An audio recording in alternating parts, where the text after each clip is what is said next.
Hai Sobat Antara, apa kabar? Wow, mana nih pecinta yang katanya suka banget sama nonton film. Mungkin gak asing lagi sama nama-nama besar kayak Nicholas Saputra, terus juga Nini Urasti, Julie Estelle, dan aduh kalau disebutin satu-satu benar-benar tidak ada habisnya. Tapi di balik nama-nama besar tersebut tentu kita percaya ada orang yang luar biasa yang membuat mereka bersinar. Beliau adalah Sulung Landung. Yang kali ini Ovi akan ajak ngobrol, tentu saja membahas bagaimana tentang dunia manajemen artis dan salah satu buku Sulung Landung yang luar biasa menceritakan tentang kisah hidupnya. Seperti apa? Ini dia Sulung Landung. Yeay.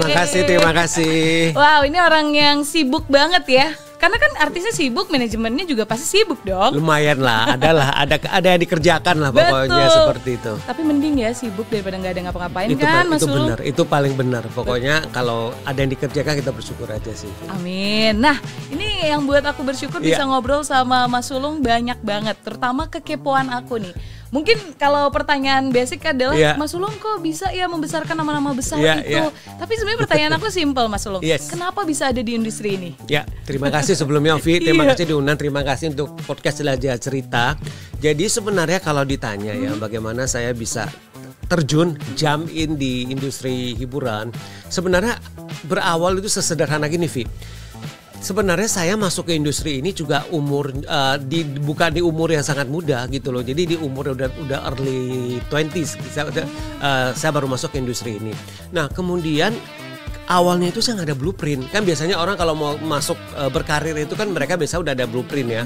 Pokoknya 2 tahun pertama gua harus seperti ini, nanti 3 tahun lagi gua harus seperti itu. Saya sama sekali nggak ada gambaran seperti itu. Jadi keinginan saya cuma simple. Saya hanya pengen bekerja di industri hiburan, pengen ngerasain titik mau jadi apa nggak tahu. Pokoknya ambil pengalaman aja. Jadi saya tinggalin kerjaan-kerjaan yang sebelumnya, yang dimana posisi saya juga udah cukup bagus gitu ya dan cukup tinggi, saya tinggalin. Saya kejar mimpi saya di industri hiburan gitu loh. Nah, saya bersyukur aja. Saya sangat bersyukur karena pada waktu itu saya bertemu dengan teman-teman dan mentor yang memang mereka itu sangat suportif gitu loh. Nah, saya zaman itu saya masih ingat itu saya diajak sama almarhum Indra Safera. Nah, dia tuh salah satu MC terkondang dan terbaik saat itu ya.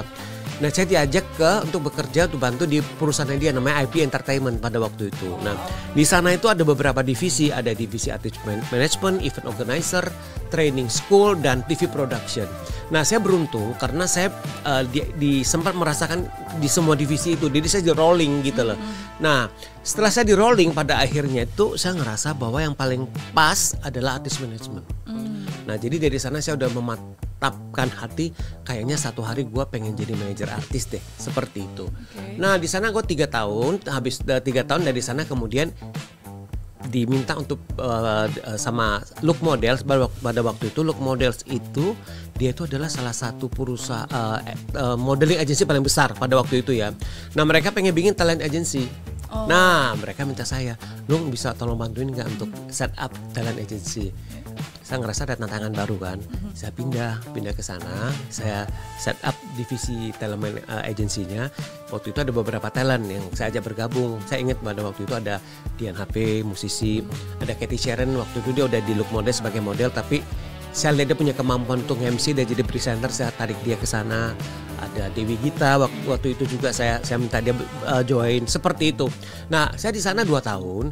Nah, dari sana kemudian saya ngerasa udah waktunya nih kayaknya gue pengen sendiri gitu. Nah, kemudian tahun 2005 saya memberanikan diri itu untuk mendirikan artis manajemen sendiri gitu loh, tahun 2005 sampai sekarang. Nah, Mas Sulung, akhirnya berani, ini kan tentu ada banyak sekali yang pemikiran-pemikiran yang harus dihadapin ya. Tentunya tantangan juga sampai akhirnya ada di sini. Apa sebenarnya tantangan terbesar yang buat Mas Sulung tertrigger untuk wah udahlah, aku nih kayak yakin aku bisa. Jadi sebenarnya kalau ditanya pada waktu itu pada waktu itu nekat sih. Nekat. Jadi tapi saya bersyukur karena nekat makanya ada hari ini. Jadi nekat dan coba aja. Kalaupun gagal nggak apa-apa, yang penting gue coba. Jadi seperti itu, dan waktu itu memang saya udah kurang lebih 5 tahun bekerja di industri hiburan ya.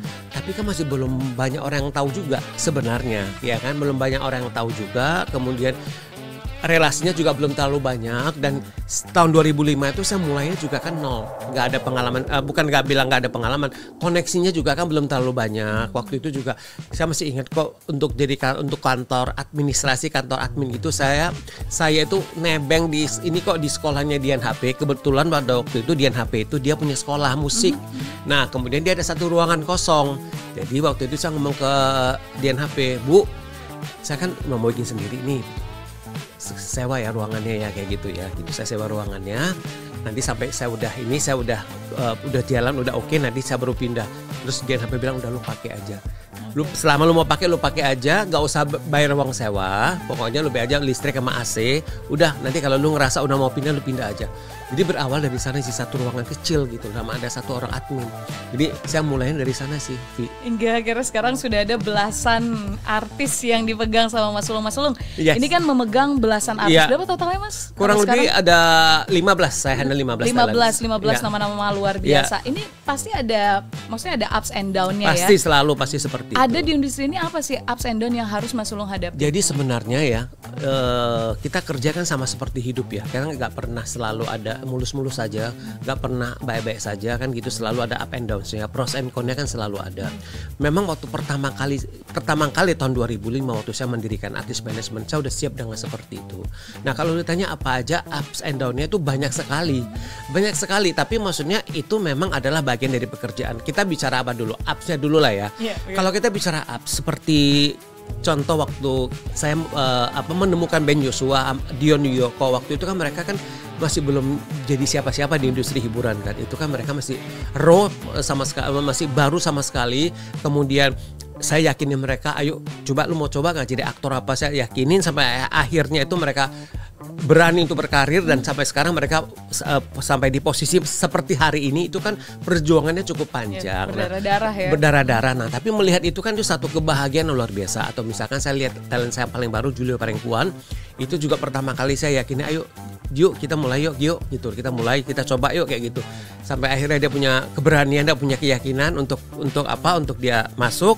Dia ada beberapa project, sampai terakhir kan dia main di Pertaruhan. Dia kan dia sempat masuk nominasi juga aktor pendukung FFI di Penyalin Cahaya. Itu kan itu satu kebahagiaan luar biasa kan, Vi.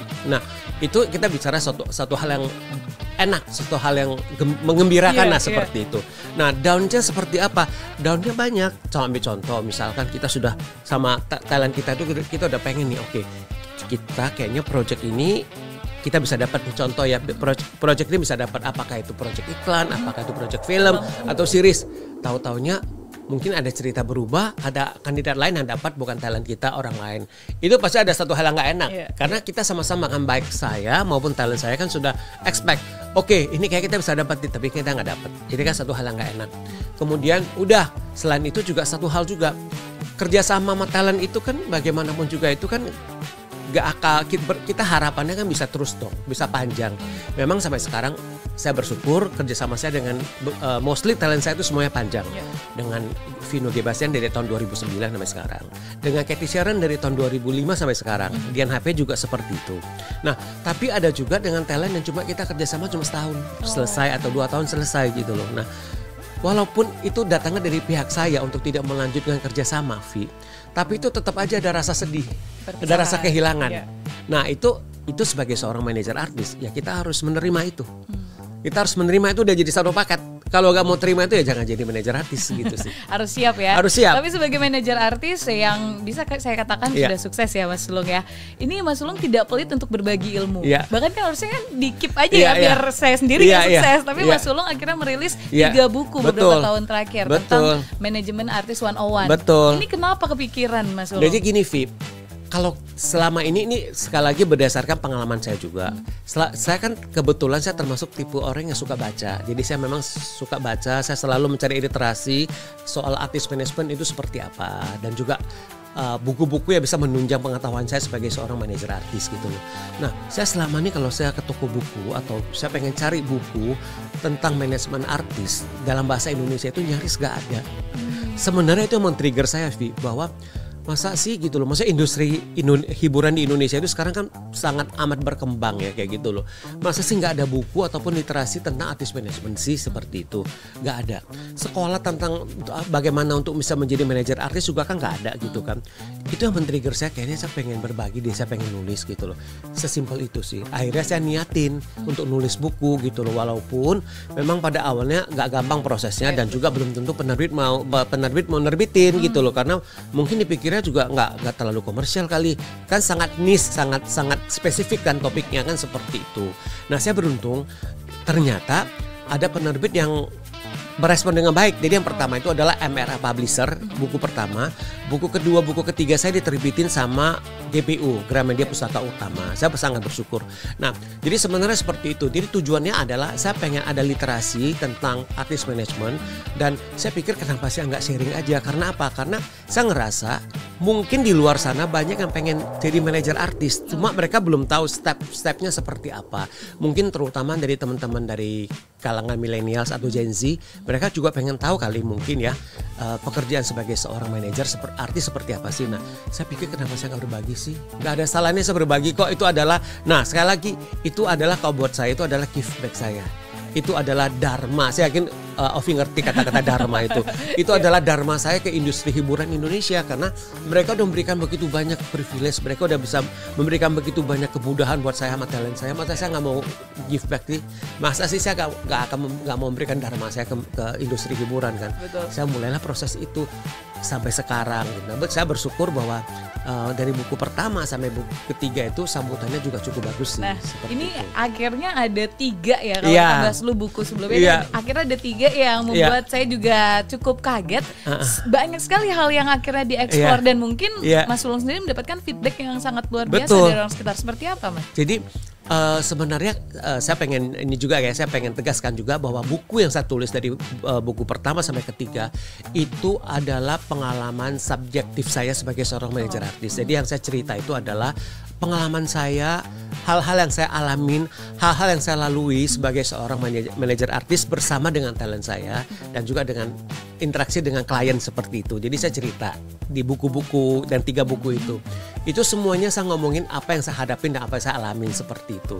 Dan ternyata apa yang saya tulis itu ternyata relate gitu loh dengan orang-orang yang sudah baca gitu loh. Maka itu saya mendapatkan feedback yang cukup banyak gitu loh. Misalkan, oh Mas Sulung terima kasih ya bikin buku ini, jadi kita jadi tahu, oh menjadi manajer artis itu harusnya seperti ini ya. Oh ternyata tidak gampang menjadi manajer artis, tapi bukan berarti tidak bisa gitu loh. Karena di sana saya dengan jelas saya tulis step-stepnya kayak gitu loh. Nah kalau ditanya buku pertama sampai buku ketiga itu sebenarnya itu adalah buku yang saling melengkapi satu sama lain seperti itu. Gitu seperti sih. Trilogi mungkin kita bisa kurang lebih seperti itu, dan saya memang pengennya seperti itu gitu loh. Jadi memang untuk membedah di satu buku dirasa kurang sebenarnya ya, karena pengalaman yang cukup panjang. Tapi gini loh Vi, sebenarnya kalau mau jujur ya, saya tuh nggak ada kepikiran bikin sampai 3 buku kok. Saya pikirnya 1 buku udah selesai, udah cukup ya. Buku pertama saya kan judulnya Artis Management 101, Jalan Panjang Lahirkan Bintang. Itu kan saya tulis bagaimana proses saya menemukan talent, kemudian bekerja sama dengan mereka sampai akhirnya mereka bisa menjadi bintang di industri hiburan. Cukup udah gitu aja. Ternyata ini kadang-kadang gini, nulis itu memang addicted. Jadi itu udah nulis tuh jadi ketagihan, pengen bikin lagi.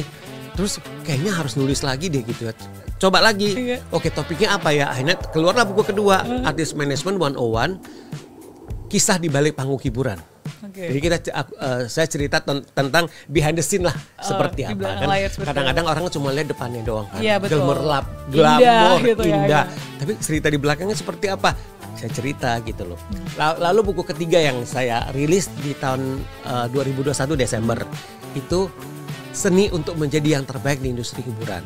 Itu saya cerita lagi bagaimana untuk tetap bisa sustain, bagaimana untuk tetap bisa bertahan di industri hiburan, bagaimana untuk tetap bisa menjadi yang terbaik dan memberikan yang terbaik di industri hiburan. Seperti itu sih. Luar biasa Mas Sulung.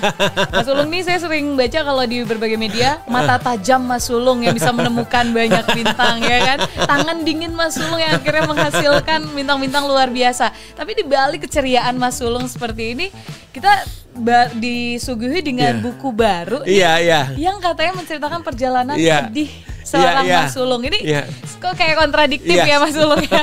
Ini buku terakhir gimana sih Mas Sulung sebenarnya? Atau buku keempat lah, jangan bilang buku terakhir karena masih akan ada buku-buku lainnya. Insya Allah ya, mudah-mudahan ya. Jadi sebenarnya juga ini juga sama sekali saya nggak niat untuk nulis. Saya nggak niat sama sekali buat nulis karena satu, saya itu bukan tipe orang yang suka mengglorifikasi penderitaan saya, atau saya bukan tipe orang yang suka mencari perhatian dengan menulis kisah-kisah sedih itu. Kok kayaknya ini orang pantas dikasihani, atau ini orang itu kok menderita banget hidupnya ya, kayak gitu loh. Gak pengen, karena sudah ngalamin back then, sudah ngalamin banyak hal-hal seperti itu. Jadi gak perlu lah kan seperti itu. Nah cuma memang ada satu teman saya namanya Reda Gaudiamo. Nah dia itu adalah penulis juga, penulis, penyanyi, editor.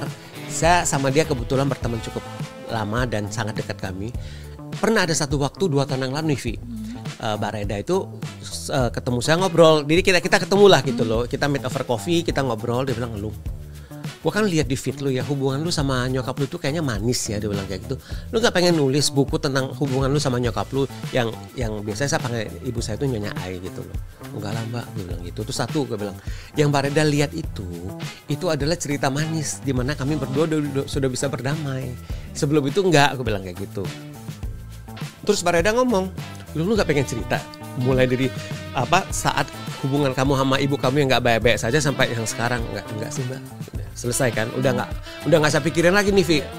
Ketemu lagi sebulan kemudian, tanya lagi, lu nggak pengen ya? Enggak. Udah ketemu lagi ketiga kali, enggak, aku bilang kayak gitu. Tapi yang ketiga tuh pulangnya saya mikir, kenapa ya Mbak Reda itu kok agak ngojok-ngojokin gitu loh, untuk saya nulis buku ini ya gitu loh. Apa ya gitu, pasti kita cari tahu kan, apakah ini sign gitu loh, memang saya harus berbagi cerita saya yang udah nggak mau saya lihat itu sebenarnya gitu kan. Terus udah 4 kali ketemu lagi, saya bilang gini nih Mbak, kalaupun saya akan nulis, pertama itu saya harus sowan dulu, saya harus izin dulu ke ibu saya, ke Nyonya Ai. Dia oke atau enggak, dia ngasih izin atau enggak. Kalau dia ngasih izin, gua tulis. Tapi kalau enggak, udah kita simpan aja ide ini, kita lupakan saja. Akhirnya setelah itu saya cari waktu ketemu dengan Nyonya Ai. Biasanya kalau weekend saya nggak ada kerjaan atau nggak keluar kota, saya pasti ke rumah Nyonya Ai gitu, ketemu, makan siang, ngobrol, update lah kayak gitu. Nah ada satu momen saya tanya ke dia, "Mah, ada teman saya ngajakin untuk nulis buku gini, Mama oke nggak kayak gitu?" Yang bikin saya kaget, reaksi ibu saya tuh nggak mikir lama, "Oke, nulis aja lu." Karena sebenarnya memang sebelumnya itu memang isu-isu yang selama ini yang jadi ganjelan antara saya dengan Nyonya Ai itu udah kami selesaikan, udah ngobrol gitu loh, udah ada closer lah kayak gitu loh. Nah akhirnya dari sana saya ketemu ke Mbak Reda, "Mbak, Nyonya Ai oke loh, tapi syaratnya satu," saya bilang kayak gitu. "Gua mau nulis tapi syaratnya satu. Kalau ini syaratnya nggak bisa lo penuhi, gua mundur, nggak akan nulis." Saya minta dia jadi editor saya. Lu kalau jadi editor gue nulis, kalau lu nggak mau jadi editor lupakan. Akhirnya dia bersedia. Nah dari sana kita mulailah proses penulisannya kayak gitu sih. Nah ini kan ceritanya mungkin Sobat Antara nanti kita tulis di deskripsi ya tentang sinopsisnya. Cukup pedih sebenarnya. Benar. Mas Sulung akhirnya harus menggali lagi luka-luka ini kan menjadi tantangan. Berapa lama untuk 1,5 tahun? 1,5 tahun. Cukup lama sih. Itu terberatnya seperti apa? Terberatnya itu sebenarnya terberatnya itu adalah kan saya harus revisit lagi ya. Saya harus balik lagi ke momen-momen di mana saya itu melihat sulung kecil yang selama bertahun-tahun itu dia dihina, dia dibully, ya kan? Dia mengalami perundungan seperti itu gitu loh. Dia mengalami perundungan. Nah, itu kan saya harus balik lagi kan. Saya harus balik lagi, saya harus melihat lagi momen-momen itu. Saya harus cari momen-momen mana yang paling sakit, momen mana yang paling berat gitu loh. Itu kan saya harus lihat lagi gitu loh. Kemudian saya harus balik lagi, harus ngobrol sama si sulung kecil, ya kan, harus ngomong sama inner child saya juga. Itu gak gampang sih, maksudnya karena kan saya kan bukan penulis profesional, dalam arti gini loh. Profesi saya itu adalah memang sebagai seorang penulis, enggak kan gitu loh, maksudnya saya kan bukan seperti itu. Jadi saya menulis itu adalah di sela-sela kesibukan saya sebagai manajer artis. Jadi biasanya saya nulis itu kalau lagi di mobil, kalau dalam perjalanan keluar kota gitu loh, atau misalkan lagi weekend saya lagi nggak kerja atau saya lagi nggak keluar kota, itu saya nulis. Jadi saya selalu mencari waktu. Nah sebelumnya itu nggak akan terlalu kesulitan, ya kan? Karena udah ada kan. Nah, yang ini sudah ada, tapi saya harus menuangkan dan biasanya sebelum saya nuangkan itu kan saya harus balik lagi, saya harus cari momen-momen flashback, ya kan? Walaupun kita udah ada outline kan, udah ada outline kerangka bukunya, saya kan selalu berdasarkan kerangka yang udah disepakati bersama. Nah, harus balik lagi kan butuh waktu kan. Oke, saya harus tenang dulu, saya harus siapin mental saya dulu, saya harus siapin hati saya kayak gitu loh. Nah, itu sebenarnya cukup cukup kalau mau dibilang berat ya berat gitu loh maksudnya. Tapi karena saya orangnya itu saya termasuk orang yang persisten sih. Jadi kalau memang udah sepakat ya saya selesaikan, saya jadikan. Saya harus menulis buku itu sampai jadi seperti itu sih. 1,5 tahun mengubur sesuatu yang udah dikubur bisa dibilang ya. Iya, benar. Digali lagi dan berkali-kali setiap kali sih. saya nulis tuh saya harus nangis, saya harus air mata itu keluar terus sampai nulis gitu loh. Tapi ya saya pikir saya kan udah komit ya, saya mau nulis kan, saya harus selesaikan walaupun berat kayak gitu loh. Dan akhirnya ini pertama kali pasti akan diserahkan ke editor Bareda kan. Nah, komen Bareda nih, karena kan beliau yang dibilang maksa ya, memotivasi lah untuk menulis. Seperti apa waktu itu Bareda? Jadi begitu saya udah bilang oke, saya komit nulis sih, ya udah dia nggak maksa saya ya. Dia nggak maksa, pokoknya lu harus kasih artikel, ini dalam bentuknya artikel bukan bab. Dia nggak maksa harus kasih artikel seminggu berapa atau sebulan berapa, terserah lu. Lu bisa seminggu ngasih gua 1, 10, terserah lu aja. Nah, jadi saya ngasihnya juga nyicil. Jadi kayak per bulan, kalau kadang-kadang dalam sebulan 5 artikel, kadang-kadang dalam seminggu 2 artikel. Jadi dia kirim aja. Cukup lancar, dia juga lu cepat juga nulis ya. Tapi ada satu momen nih, ada satu bab, itu bab yang paling berat. Di sana ditulis The Day I Stop Singing. Nah itu di mana waktu itu saya nggak bisa berhenti bernyanyi pada saat itu saya tulis itu adalah bab yang paling berat karena di sana saya mengalami perundungan, saya mengalami bully secara fisik di depan ratusan orang seperti itu. Nah itu berat banget nulis karena itu adalah momen yang itu momen yang nggak pernah mau saya lirik lagi, nggak pernah mau lihat lagi karena itu sangat amat memalukan dan yang membuat harga diri saya sebagai seorang manusia itu di titik yang paling bawah seperti itu. Nah jadi waktu itu juga saya mau nulis itu yang lain saya tulis walaupun berat bisa selesai tuh Vi. Itu 2 bulan nggak kelar-kelar Vi. Nggak jadi, ada di kepala tapi nggak bisa. Sampai satu waktu ada satu momen itu dimana saya lagi ibadah gitu ya, lagi ibadah. Saya ingat malam tuh. Tiba-tiba begitu di tengah-tengah sembahyang itu kayak ada bisikan, lu kenapa nggak tulis aja bab yang paling berat di tulisan lu itu, di buku lu itu, di kampung halaman lu di Pematang Siantar. Gitu Vi. Begitu ada suara kayak gitu, oke. Jadi nggak pikir panjang lagi, saya langsung pesen tiket ke Pematang Siantar. Jadi Pematang Siantar itu adalah kota kedua terbesar setelah Medan. Jadi dia nggak ada airport, jadi saya harus dari Medan ke Pematang Siantar kurang lebih 2,5 jam. Saya cuma 1 malam di sana. Saya berangkatnya hari Sabtu pagi, pulangnya hari Minggu sore saya udah di Jakarta. Jadi saya nyampe ke Pematang Siantar, saya nampak tilas. Jadi pertama saya ke makam opa oma saya dulu, saya sowan karena saya udah 12 tahun nggak pulang. Saya sowan, saya bilang saya mau nulis, saya minta dimudahkan, saya minta diingat penulisan buku saya. Habis itu saya nampak tilas ke sekolah SD, SMP, SMA. Karena di SD sama SMP itu saya banyak mengalami bully di sekolah saya, gitu loh. Yang saya alamin kayak gitu. Terutama di sekolah saya di SD. Jadi saya ke sekolah saya di SD itu beratnya luar biasa. Saya harus balik lagi ke sekolah saya. Saya duduk di lapangan terbuka. Saya duduk, saya ngomong sama sekolah saya. Saya bilang, ini saya lagi mau nulis nih. Saya bilang kayak gitu. Itu bab yang paling berat di mana saya akan nulis. Saya ngalamin di sini. Saya dibully di sini. Saya dihina di sini. Saya diejek-ejek di sini. Ya kan? Saya pokoknya intinya saya maafin. Saya mau letting go. Saya nggak mau luka itu. Saya nggak mau trauma itu menghantui hidup saya seumur hidup. Saya mau rilis. Saya maafin orang-orang yang hina saya pada waktu itu, orang-orang yang merendahkan saya pada waktu itu. Saya ikhlasin, saya terima, saya maafin mereka. Saya juga udah mau bikin closure sama sekolah namanya Sultan Agung. Saya mau bikin closure juga, saya bilang kayak gitu. Habis itu saya ke sekolah saya di SMP. Kemudian saya di SMA seperti itu. Nah, jalanan yang panjang. Begitu itu udah selesai, begitu udah selesai, akhirnya saya balik ke hotel saya. Itu saya ingat jam 9 malam tuh. Saya start nulis jam 10 malam, Vi. Jam 2 pagi artikel yang paling berat itu selesai. Nah, 1 malam ya. 1 malam. Dan habis itu saya pulang ke Jakarta dengan hati yang lega dan hati yang plong.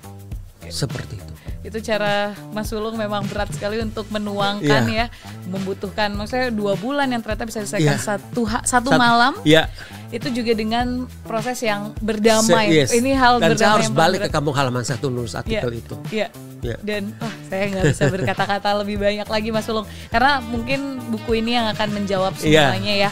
Jadi untuk Sobat Antara yang ingin tahu kisahnya, karena kita tidak mungkin bedah di sini, bisa langsung mendapatkan bukunya. Mas Sulung, mungkin sebagai penutup Mas Sulung, apa sih harapan terbesar Mas Sulung dari buku yang mungkin saya bisa bilang adalah cara Mas Sulung untuk berdamai pada diri sendiri? Jadi benar, Vi, yang kamu bilang itu adalah ini buku itu adalah untuk proses healing saya, untuk berdamai sama diri saya sendiri dan menerima diri saya seutuhnya. Tapi satu hal yang sebenarnya buat saya motivasi saya buat nulis itu adalah sekali lagi saya tegaskan, ini saya bukan mengglorifikasi penderitaan saya, enggak. Tapi saya melihat dan saya percaya banyak teman-teman di luar sana yang mengalami mungkin trauma atau luka yang jauh lebih berat dan jauh lebih dalam dari saya. Dan untuk teman-teman yang dalam proses untuk memulihkan, dalam proses pemulihan luka, dalam proses untuk menerima diri teman-teman sekalian itu, bahwa percayalah bahwa kalian nggak sendiri kok. Bahwa semua orang ngalamin hal seperti itu. Semua orang itu hidup berdampingan dengan luka gitu loh.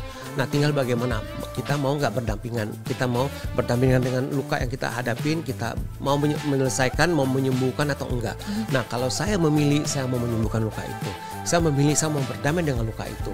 Nah, harapannya kalau teman-teman membaca buku saya, teman-teman juga bisa menumbuhkan sebuah harapan dan bahwa duka itu nggak akan terusnya jadi duka kok. Duka itu akan menjadi sukacita gitu loh. Kalau misalkan kita bisa kalau kita bisa berdamai dengan hal tersebut dan kita ada usaha untuk meng-heal diri kita, untuk menjalankan proses healing itu CV sebenarnya tujuannya. Luar biasa Mas Sulung. Ini Ovi akan menyelesaikan buku Mas Sulung ini satu malam juga dibaca. Ya. Terima kasih Mas Sulung, ini obrolan yang luar biasa dan sangat inspiratif banget, karena satu statement yang menurut Ovi ini menyentuh sekali adalah duka itu bisa menjadi sukacita. Betul. Apabila kita bisa berdamai. Saya percaya itu.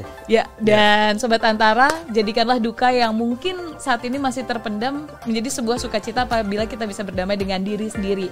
Jangan lupa Sobat Antara untuk menyaksikan episode menarik lainnya di podcast Antara, dan jangan lupa juga untuk membaca buku dari Mas Sulung Landung. Sampai jumpa.